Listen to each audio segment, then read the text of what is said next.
혹시 글래디에이터라는 영화가 기억나십니까? 영화의 명장면으로 뽑히는 부분이 있습니다. 그들이 이제 검투사가 되어서 그 콜로세움에 올라가서 이제 그 전투를 앞두고 있는 상황이었습니다. 초보 검투사들이었기 때문에 그 엄청난 경기장의 규모에 짓눌렸고 또 곧 죽음을 맞이할 수도 있다는 두려움 때문에 벌벌 떨고 있던 그때였습니다. 그때 막시무스가 이런 말을 합니다. 어떤 상대가 오든 뭉치면 산다. 그러나 곧 이어서 화려한 전차 군대가 나오자 초보 검투사들은 더욱 겁을 먹었고 우왕좌왕하고 있었습니다. 막시무스가 뭉쳐야 산다라고 강조를 했음에도 불구하고 혼자 서 있던 그 검투사들은 죽음을 맞아야 했습니다. 그때 막시무스가 다시 외쳤습니다. 방패를 연결해서 하나로 뭉쳐라 라고 명령을 합니다.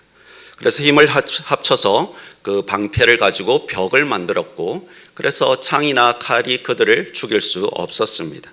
전차도 그들을 해칠 수 없었습니다. 그 다음 장면에 이런 장면이 나옵니다.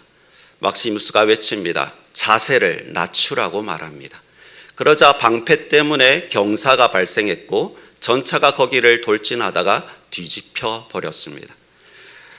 막시무스의 명령에 따라서 그들이 자기 자리를 지켜냈을 때 강력한 전차 부대를 이겨낼 수 있었습니다.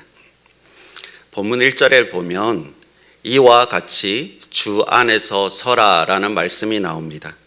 성경에서 서다라는 단어가 나오면 저는 종종 글래디에이터의 이 장면이 생각나곤 합니다. 이 서다라는 단어가 스테코라는 단어가 사용되고 있는데 군사 용어입니다. 물러서지 말고 대열 혹은 진지를 굳건하게 지키라라는 의미입니다. 콜로세움의 전투 장면에서 막시무스가 다른 초짜 검투사들에게 하나로 뭉치라라고 명령한 다음에 버티라고 하면서 홀드라고 외칩니다. 그 장면이 바로 오늘 굳게 서라라는 말씀과 같습니다. 우리가 살아가는 인생은 숱한 위기를 겪는 여정입니다. 때로는 관계의 문제가 발생하기도 하고 때로는 물질의 문제가 발생하기도 합니다. 질병으로 고통받을 때도 있습니다. 또 내 잘못이라면 그런 대로 책임을 지면 되겠지만 내 잘못도 아닌데 이렇게 책임을 져야 될 때도 있습니다. 때로는 이렇게 사는 게 무슨 의미가 있나라는 생각이 들 때도 있습니다. 때로는 공허하게 느껴질 때도 있고 인생이 참 허무하다라고 느껴질 때도 있습니다. 그러나 우리는 그런 모든 순간들 앞에서도 우리는 주님의 명령을 받은 군사들이기 때문에 그 자리에서 굳게 설 수 있어야 합니다. 신앙으로 굳게 설 수 있어야 한다는 것입니다. 주님께서 명령하셨기 때문에 삶의 자리, 신앙의 자리, 그 자리를 지켜내야 합니다. 버텨내야 합니다. 그럼 우리가 버텨내는 것, 굳게 지키는 것이 무엇일까요? 오늘 말씀을 통해서 어떻게 하는 것이 굳게 지켜내는 것인지 한번 말씀을 나눠보겠습니다. 첫 번째는 다시 예수 중심으로 마음을 모으는 것입니다. 빌립보 교회에 유오디아와 순두계라는 여성들이 있었습니다. 3절을 보시면 복음에 나와 함께 힘쓰던 저 여인들이라고 말씀하고 있습니다. 사도 바울과 함께 빌립보 교회를 세워나갔던 개척 멤버들과 같습니다. 그렇게 힘을 썼던 여인들이었습니다. 그런데 어느 날 이 두 여성 사이에 갈등이 생겼던 것 같습니다. 그래서 2절을 보시면 사도 바울은 두 여성에게 이렇게 말합니다. 내가 유오디아를 권하고 순두계를 권하노니 주 안에서 같은 마음을 품으라 라고 말하고 있습니다. 직역하면 또 이게 재밌어요. 유오디아에게 내가 권합니다. 그리고 순두계에게 내가 권합니다 라고 되어 있습니다. 영어에서 and와 같은 카이라는 등위 접속사를 사용해서 똑같은 비중으로 말하고 있다는 게 재밌는 부분입니다. 주 안에서 같은 마음을 품으라. 똑같은 비중으로 말하면서 똑같은 마음, 예수로 주 안에서 같은 마음을 품으라 라고 말하고 있다는 거죠. 그런데 우리가 알다시피 사람이 어떻게 같은 마음을 품을 수 있겠습니까? 어떻게 같은 생각을 할 수 있겠습니까? 각자 자신만의 생각이 있기 마련이고, 그래서 교회 안에서 갈등이 일어나는 것은 자연스러운 현상이라고 할 수 있습니다. 그런데 그 갈등을 내버려 두면 안 되는 거죠. 공동체가 심각한 타격을 받을 수 있게 됩니다. 그래서 사도 바울은 갈등을 적극적으로 대처할 것을 요구하면서 주 안에서 같은 마음을 품으라 라고 요구하고 있는 것입니다. 교회 안에서 다양한 의견이 나올 수 있습니다. 그런데 결국엔 내 생각보다 주님께서 원하시는 것이 무엇인지 고민하는 공동체, 또는 그것을 잘 모르겠다면 주님의 마음을 편하게 해드리는 공동체, 주님께서 기뻐하실 것이 무엇인지 고민하는 공동체가 건강한 공동체가 되지 않겠습니까? 사실 이것은 혼자서 이룰 수 있는 것은 아닙니다.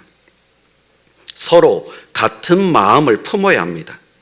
제가 앞서서 서론에서 서다라는 단어가 군사 용어라고 말씀을 드렸는데, 이 부분을 보면 또 2인칭 복수 명령형으로 되어 있습니다. 너는 굳게 서라라가 아니고 너희는 굳게 서라라는 의미입니다. Stand together, 대열을 지켜내라는 의미입니다. 서로의 자리를 지켜낼 수 있도록 도와야 한다는 겁니다. 한 사람의 힘이 빠져버리면 전체 대열이 무너집니다. 군사들이 일렬로 서서 방패를 가지고 버티고 있는 그때 가운데 한 사람의 힘이 빠져버리면 어떻게 해야 되겠습니까? 옆 사람이 힘을 더 줘야 돼요. 옆 사람을 지켜줘야 한다는 거죠. 그것을 성경적인 용어로 바로 동력이라고 하는 겁니다. 3절을 보시면 복음에 나와 함께 힘쓰던 저 여인들을 돕고 또한 글레멘드와 그 외에 나의 동력자들을 도우라 라고 말씀하고 있어요. 교회도 그러해야 합니다. 그리스도 중심으로 한 마음으로 모이고 예수의 마음으로 서로 돕는 공동체가 되어야 합니다. 이미 다들 잘 해오셨겠지만 앞으로도 더욱 예수를 중심으로 모이고 그리스도를 위하여 동력하는 공동체, 서로 돕는 주의 군사들이 되시기 바랍니다. 두 번째는 다시 주 안에서 기쁨을 회복하는 것입니다. 4절에 주 안에서 항상 기뻐하라. 내가 다시 말하노니 기뻐하라. 여러분, 이 말씀이 주는 뉘앙스가 있지 않습니까? 항상 기뻐하라. 항상 기쁜 게 아니라는 거죠. 일상이 항상 기쁜 것이 아니라는 겁니다. 삶에 좋은 일만 일어나는 것이 아니라는 겁니다. 신앙생활 잘한다고 해서 모든 일이 원하는 대로 잘 되는 게 아니라는 겁니다. 슬픈 일도 있고 괴로운 일도 있습니다. 그러나 그런 때일수록 더욱 신앙으로 기쁨을 회복하라라고 명령하고 있습니다. 이것은 감정에 의해서 기뻐하는 것이 아니라는 걸 여러분 아시죠? 신앙의 의지로 기뻐하는 겁니다. 본문에서 다시 본문은 기쁨을 회복한 사람이 또 어떤 상태가 되는지 5절을 통해서 말씀해 주고 있습니다. 너희 관용을 모든 사람에게 알게 하라. 주께서 가까우시니라. 의지로 이 신앙적으로 기쁨을 회복한 사람은 관용하게 된다는 거예요. 신앙으로 기쁨을 회복하고 나니까 사람이 날카롭지 않습니다. 누구나 봐도 폭발할 수밖에 없는 상황임에도 불구하고, 폭발하는 것이 정상적인 상황이고 현실이지만 신앙으로 기쁨을 회복한 사람은 관용을 베풀 수 있게 됩니다. 신앙이 있으니까 이 순간이 영원한 것이 아니라는 것을 또 알게 되기 때문에, 주님의 날이 곧 가까운 것을 알기 때문에 주님 앞에서 행동을 하는 겁니다. 이렇게 신앙으로 기쁨을 회복한 성도가 가져야 할 태도가 또 6절 7절에 나옵니다. 아무것도 염려하지 말고 다만 모든 일에 기도와 간구로 너희 구할 것을 감사함으로 하나님께 아뢰라. 그리하면 모든 지각에 뛰어난 하나님의 평강이 그리스도 예수 안에서 너희 마음과 생각을 지키시리라. 신앙을 회복하면 관대해지고, 신앙을 회복하면 염려가 사라집니다. 신비로운 체험입니다. 그리고 기도가 달라집니다. 요구만 하던 기도가 어느 순간 보면 회개하는 기도가 되어 있고, 또 어느 순간 감사하는 기도로 바뀌게 됩니다. 하나님의 주권을 믿는 기도를 하게 됩니다. 그렇게 우리의 기도가 바뀌는 어느 순간 하나님의 반응도 달라지는 겁니다. 하나님의 평강이 그리스도 예수 안에서 너희 마음과 생각을 지키시리라. 하나님의 평강이 임하는 겁니다. 하나님께서 보호하시고 인도하심을 경험하게 되는 것입니다. 그리고 어느 날 이런 찬양을 하게 될 겁니다. 413장 찬양인데요. 제가 가사를 읽어드리겠습니다. 내 평생에 가는 길 순탄하여 늘 잔잔한 강 같든지 큰 풍파로 무섭고 어렵든지 나의 영혼은 늘 편하다. 저 마귀는 우리를 삼키려고 입 벌리고 달려와도 주 예수는 우리의 대장되니 끝내 싸워서 이기리라. 내 지은 죄 주홍빛 같더라도 주 예수께 다 아뢰면 그 십자가 피로서 다 씻으사 흰 눈보다 더 정하리라. 저 공중에 구름이 일어나며 큰 나팔이 울릴 때에 주 오셔서 세상을 심판해도 나의 영혼은 겁 없으리. 이렇게 고백합니다. 내 영혼 평안해. 내 영혼 평안해. 그렇습니다, 여러분. 인생은 해석입니다. 끝났다고 생각하면 정말 끝나버립니다.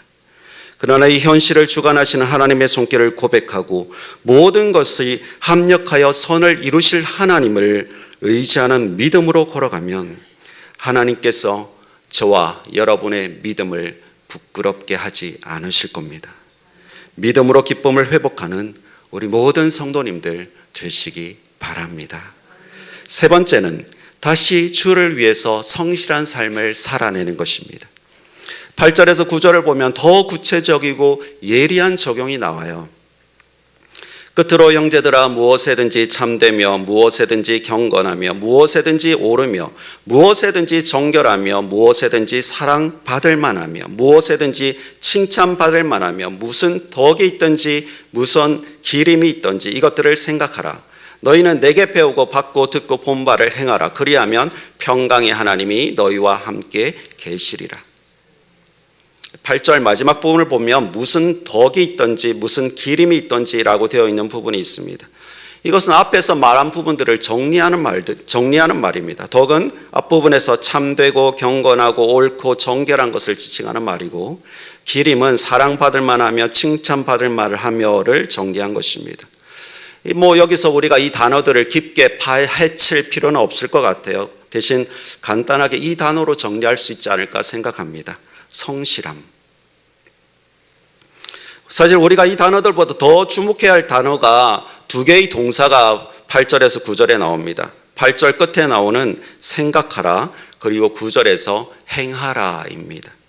생각한다는 것은 깊이 고려한다는 것입니다. 참된 것이 무엇인지, 하나님의 영광을 위한 것이 무엇인지, 그리스도인으로서 어떤 결정을 내려야 하는지 깊이 생각하는 것입니다. 그리고 이어서 행해야 합니다.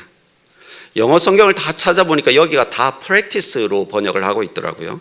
실천하라는 겁니다. 생각에 머물지 말고 실제로 살아내라는 겁니다. 신앙은 교회 안에서만 이루어지는 것이 아닙니다. 교회에서 말씀을 듣고 배웠으면 그 말씀을 가지고 가정으로, 직장으로, 세상으로 나아가야 합니다. 삶에서 만나게 되는 숱한 의심과 불신 앞에서 무엇이 거룩한 것인지 생각하고 다시 거룩하고 성실한 삶을 살아가야 한다는 것입니다. 그래서 누가 보더라도 참된 사람, 경건한 사람, 옳은 사람, 정결한 사람, 사랑받을 만한 사람, 칭찬받을 만한 사람의 삶을 살아야 한다는 겁니다. 성경이 요구하는 삶을 살아내지 못하는 그리스도인이 많은 시대여서 그런지 현대의 그리스도인들은 세상으로부터 큰 비난과 멸시를 받기도 합니다. 그런데 생각을 조금만 바꿔보면 어두운 시대이기 때문에 더 성실한 그 신앙의 사람이 더 빛나지 않을까라는 생각을 하게 됩니다. 며칠 전 가족과 함께 밥을 먹을 때 나 혼자 산다를 봤습니다. 오랜만에 신선한 사람이 한 사람 등장했습니다. 아침에 일어나자마자 그 침대 턱에 앉아서 기도를 하더라고요. 그리고 이제 뭐 많이 걷고 하는 이 청년이 걸어 다닐 때마다 감사합니다가 입에 달려 있어요. 그 청년이 너무 예쁜 거예요. 그 기존의 사람들은 사실 수를 숭배하고 있었고 소유에 집착하고 있었고 또는 다른 종교에 침취하고 있는 모습들이 나올 때마다 마음이 조금 불편했거든요. 왜 저렇게 술에 미쳐 있나? 그런데 이 청년이 등장하고 나니까 그 프로그램이 밝아지는 것 같아요. 우리도 그런 존재가 되면 좋겠다라는 생각을 했습니다. 어두울수록 더욱 신앙으로 성실한 사람이 더 빛을 내지 않을까요? 우리가 그런 삶을 살기를 소망합니다. 지금까지 저는 우리가 주의 군사로서 굳게 서야 하는데 예수를 중심으로 마음을 모아 굳게 서야 하고 믿음으로 기쁨을 회복해서 굳게 서야 하고 주를 위해 다시 거룩하고 성실한 삶을 살아서 굳게 서야 한다라는 말씀을 드렸습니다. 고등부 예배였으면 여기서 끝났습니다. 이 뒷부분이 또 있어요. 해야 돼요. 이제 이어지는 말씀이 우리에게 좀 용기를 주는 말씀이 있어요. 사도 바울이 어떻게 굳게 섰는지를 보여주는 말씀이기도 합니다. 언젠가 하버드 대학의 그 커뮤니케이션 관련된 그 강의 부분이 기록된 책을 본 적이 있었는데요. 그 내용 중에 지금도 선명하게 기억나는 내용이 하나가 있습니다. 말은 무엇을 말하느냐보다 누가 말하냐가 더 중요하다라는 내용이었어요. 그렇게 가만히 생각해 보니까 똑같은 말을 해도 누군가의 말은 정말 신뢰가 되고 그 말대로 하면 살겠다 느껴지는 반면에 또 누군가의 말은 듣기조차 싫어집니다. 똑같은 말인데도 불구하고요. 누가 말하느냐가 중요하다는 거죠. 그렇습니다. 오늘 말씀이 우리에게 강력한 영향을 주는 이유가 무엇일까요? 우리가 사도 바울의 편지를 통해서 강력한 영향을 받는 이유를 두 가지를 말씀드릴 수 있을 것 같은데 첫 번째는 이 성경의 저자, 원저자께서 성령 하나님이시기 때문입니다. 사도 바울이 쓴 편지지만 성령 하나님께서 사도 바울을 감동하게 하셔서 이것을 기록하게 하셨고 그래서 성령 하나님께서 저자이시기 때문에 이 말씀이 강력한 권위가 있는 거죠. 또 한 가지를 생각해 볼 수 있습니다. 사도 바울이 그런 삶을 살았다는 거예요. 그래서 그는 자신 있게 9절에서 이렇게 말하고 있는 겁니다. 너희는 내게 배우고 받고 듣고 본 바를 행하라. 자신이 가르쳐준 대로 행해라 라고 말하고 있고요. 앞부분 3장 17절에서는 형제들아 너희는 함께 나를 본받으라 라고 말하고 있습니다. 굉장히 유명한 말씀 고린도전서 11장 1절에서는 내가 그리스도를 본받는 자가 된 것 같이 너희는 나를 본받는 자가 되라 라고 말씀하거든요. 자신이 그리스도를 본받은 제자가 되었으니 너희도 나를 본받아 예수 닮은 사람, 작은 예수가 되라고 굳게 서 있는 사람이 되라고 말했던 것입니다. 사도 바울이 정말 그렇게 서 있었던가요? 그렇습니다. 그는 먼저 기뻐했습니다. 기뻐하라고 말만 한 게 아니라 자신도 기뻐했습니다. 그는 지금 감옥에 있습니다. 일상생활을 자유롭게 할 수 없습니다. 게다가 심리적으로 무너질 수 있는 상황이었지 않습니까? 도덕적으로 잘못한 게 없어요. 그저 복음을 전했을 뿐입니다. 그런데 갇혔습니다. 얼마나 억울할까요? 그러나 그는 심리적으로 무너지지 않았습니다. 오히려 기뻐할 일을 찾아냈습니다. 4절에서 주 안에서 항상 기뻐하라. 내가 다시 말하노니 기뻐하라 라고 말했는데 10절을 보면 주 안에서 기뻐하는 실천을 보여줍니다. 내가 주 안에서 크게 기뻐하면 너희가 나를 생각하던 것이 이제 다시 싹이 남이니 너희가 또한 이를 위하여 생각은 하였으나 기회가 없었느니라. 기뻐하고 있어요. 빌립보 교회는 이전에도 물질적으로 또 영적으로 사도 바울을 후원했던 교회였습니다. 그들이 구체적으로 어떤 후원을 했는지는 잘 모르지만 10절을 보면 사도 바울을 후원했던 것을 생각했고 또 한동안 후원하지 못했다가 다시 기회가 생겨서 후원했다는 것을 알 수 있습니다. 사도 바울은 그들의 손길 안에 배어있는 하나님의 인도하심을 본 겁니다. 그래서 지금 그는 주 안에서 기쁨을 누리고 있는 것입니다. 우리의 일상이 삭막하게 느껴져도 일상을 가만히 돌아보면 하나님의 손길을 발견하게 되는 순간이 있습니다. 하나님께서 그래서 이렇게 하셨구나. 하나님께서 이렇게 인도해 주셨구나. 하나님께서 나를 이렇게 이끌어 가셨구나. 이런 고백들을 하게 되면 당장 해결해야 할 엄청나게 큰 문제가 있다 하더라도 이상하게 기쁨을 누릴 수 있습니다. 이거는 과학으로 설명할 수 없습니다. 이성으로 설명할 수도 없습니다. 그저 하나님께서 우리의 마음을 어루만지시고 시선을 다르게 하시고 전혀 생각하지 못한 길로 이끌어 가시기 때문입니다. 전적인 하나님의 주권의 역사에 있기 때문에 논리적인 설명은 불가능하지만 분명한 사실은 그런 일들이 일어나고 있다는 겁니다. 눈앞에 있는 물질이 영원하고 명품이 평안과 위로를 주는 것 같지만 그 시간은 길지 않습니다. 한순간일 뿐입니다. 그러나 복음을 알면, 복음을 깊이 누리면, 하나님의 손길을 보게 되면 믿음으로 누리는 기쁨을 알게 됩니다. 그리고 이 기쁨을 빼앗기고 싶지 않게 됩니다.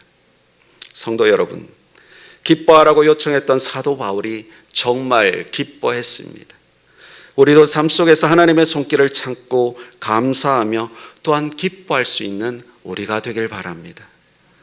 또한 그는 자족했습니다. 11절에서 12절에 내가 궁핍함으로 말하는 것이 아니라 어떠한 형편에든지 나는 자족하기를 배웠노니 나는 비천에 처할 줄도 알고 풍부에 처할 줄도 알아. 모든 일 곧 배부름과 배고픔과 풍부와 궁핍에도 처할 줄 아는 일체의 비결을 배웠노라.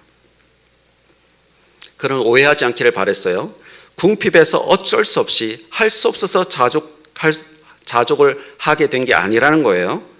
어떤 형편에 있든지 어떤 그 상황과 상관없이 자족할 수 있게 되었다는 것입니다. 그래서 가난해도 괜찮고 부유해도 괜찮고 배고파도 괜찮고 배불러도 괜찮다라고 말합니다. 상황과 환경이 어떠하든지 그것 때문에 요동하지 않는 자족하는 비결을 배웠다고 말하고 있습니다. 그러면 그가 왜 자족할 수 있습니까?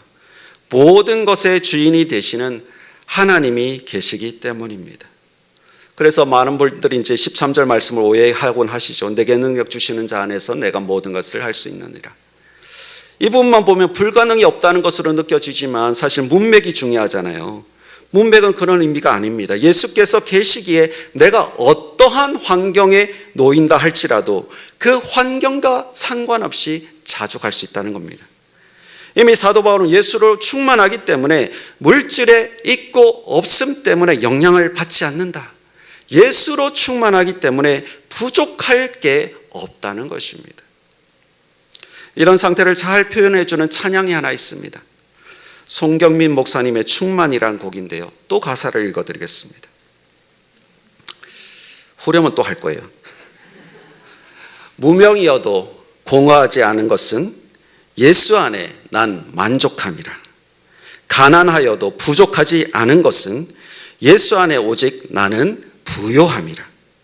고난 중에도 견뎌낼 수 있는 것은 주의 계획 믿기 때문이라. 실패하여도 일어설 수 있는 것은 예수 안에 오직 나는 승리함이라. 내 몸이 약해도 낙심하지 않는 것은 예수 안에 난 완전함이라. 화려한 세상 부럽지 않은 것은 난 예수로 충만함이라. 해야죠. 난 예수로 충만하네. 난 예수로 충만하네. 난 예수로 충만하네. 영원한 왕 내 안에 살아계시네. 사도 바울은 예수로 충만한 사람이었습니다. 우리도 예수로 충만한 성도들, 예수로 인해 자족하는 성도들 되시기 바랍니다. 그리고 그는 감사했습니다. 사도 바울은 물질이 있고 없음에 상관없이 주께서 계심으로 모든 것이 괜찮다고 말했습니다. 그리고 이어서 그가 하는 말을 보십시오. 14절에 그러나 너희가 내 괴로움에 함께 참여하였으니 잘하였도다. 그 어려운 일에 동참해 준 빌립보 교회를 칭찬합니다. 그리고 15절에서는 사도 바울이 마게도니아를 떠날 때 후원한 교회가 빌립보 교회밖에 없었다라고 말씀하고 있고요. 16절에서는 그들의 섬김이 2번이나 있었다라고 증언하고 있습니다. 여러분, 사도 바울이 이렇게 빌립보 교회가 섬긴 것을 기록해서 칭찬하는 이유가 무엇일까요? 감사하다는 겁니다. 사도 바울이 그들을 칭찬했던 것은 17절에서 더 많은 선물을 받기 위해서 하는 말이 아니었습니다. 18절을 보면 내게는 모든 것이 있고 또 풍부한지라, 이미 풍요롭기에 더 받을 필요가 없다는 거예요. 또한 그들의 섬김은 단순히 자신을 섬긴 것이 아니라 사역에 동참한 것이기 때문에 하나님께서 받으실 만한 향기로운 제물이고 하나님을 기쁘시게 한 것이다 라고 말하고 있습니다. 이 고백 밑에 깔려있는 사도 바울의 마음이 무엇일까요? 분명히 자신을 도와주는 섬김들이었습니다. 그런데 사도 바울은 그 모든 것이 하나님께 드리는 향기로운 제물이다 라고 말하고 있습니다. 그 모든 섬김이 하나님을 섬기는 것이다. 그래서 그 섬김을 감사로 지금 표현하고 있습니다. 여러분, 우리 냉철한 판단으로 그의 상황들을 한번 다시 보십시오. 감옥에 있는 그의 입장을 생각한다면 감사할 만한 상황이 아닙니다. 감옥에 있는 사람이 어떻게 풍부하다라고 할 수 있겠습니까? 감옥에 있는 사람이 어떻게 풍요롭다라고 고백할 수 있겠습니까? 그런데 그는 그럼에도 불구하고 감사를 찾아냈고 감사를 통해서 하나님께 영광 돌렸습니다. 성도 여러분, 사도 바울은 말만 하는 사람이 아니었습니다. 실천했습니다. 그의 신앙대로의 삶을 살아냈습니다. 사도 바울은 그럴 수 없는 환경에서 기뻐했고 자족했고 감사했습니다. 성령 하나님께서 사도 바울의 고백을 오늘 우리에게 보여주시면서 우리에게도 요구하십니다. 너희도 환경이나 소유 때문이 아니라 예수로 만족하고 예수로 기뻐하고 예수로 감사하는 사람이 되라고 요구하십니다. 최근에 잊혀진 교회의 길이라는 책을 좀 읽고 있는데요. 그 내용 중에 이런 부분이 있었습니다. 초대 교회와 중국의 부흥기를 겪었던 그 과정들을 설명하는 부분 중에 둘 다 이렇게 굉장한 부흥기를 겪었거든요. 그런데 그 상황을 보면 박해를 받던 시절이었습니다. 그렇게 박해를 받고 지도자들이 끌려가고 해외의 지원조차도 다 끊어진 그런 상황에서 오히려 교회가 더 성장하고 부흥할 수 있었던 이유가 무엇일까? 그래서 그 책의 저자는 이렇게 말하더라고요. 지도자와 신학자 대부분은 피살되거나 투옥되었고 해외의 후원단체와 연락이 완전히 끊겼다. 그들에게 남은 것이라고는 하나님의 백성으로서 항상 들었던 메시지뿐이었다. 그래서 그 메시지만 강하게 부여잡고 몸부림쳐야 했다. 그 결과 역사 속에서 그것과 견줄 수 없는 예수 운동이 일어났다. 믿음의 주여 또 온전케 하시는 이인 예수님 한 분만 철저히 의지하는 그런 처음 신앙으로 다시 돌아갔다. 성도 여러분, 진리는 멀리 있지 않습니다. 이미 우리가 다 알고 있는 내용입니다. 문제는 우리가 그 진리를 진리로 믿고 예수를 철저히 믿는 그 처음 신앙으로 돌아갈 수 있느냐가 문제입니다.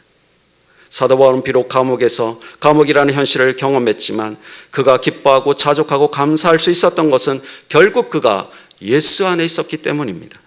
그러니 여러분, 우리도 다시 주 안에서 예수를 중심으로 마음을 모아서 굳게 서는 성도들 되기 바랍니다. 예수로 인해서 기쁨을 다시 회복해서 굳게 서는 성도들 되시기 바랍니다. 예수를 위해서 거룩한 삶을 살아내서 다시 굳게 서는 거룩한 주의 군사들 되시기를 주님의 이름으로 축복합니다.